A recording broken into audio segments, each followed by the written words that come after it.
রাত অনেক হয়ে গেছে, শহর ঘুমোচ্ছে, শুধু রাস্তার ধারের ল্যাম্প পোস্টগুলো জেগে আছে।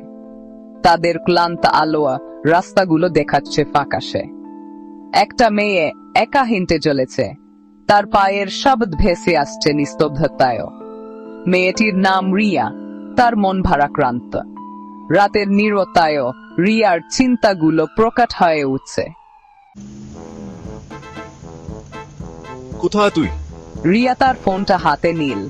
বাবা, আমি একটু দেরি করে ফেলেছি। আমি আসছি 5 মিনিট। রিয়ার বাবা অস্থির। তিনি জানালা দিয়ে বারবার রাস্তার দিকে তাকাচ্ছেন।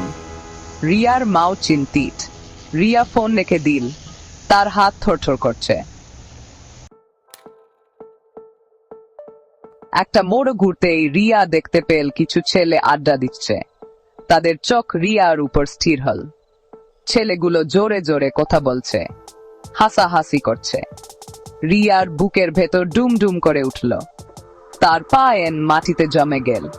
কিন্তু এক মুহূর্ত রিয়া নিজেকে সামলে নিল।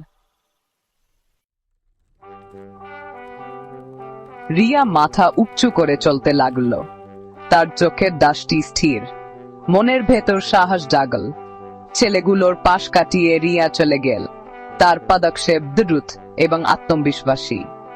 রিয়া জানে সে একজন যোদ্ধা, সে ভয় পাবে না, সে যাই হবে। রিয়া ঘরে ফিরবে নিরাপদে।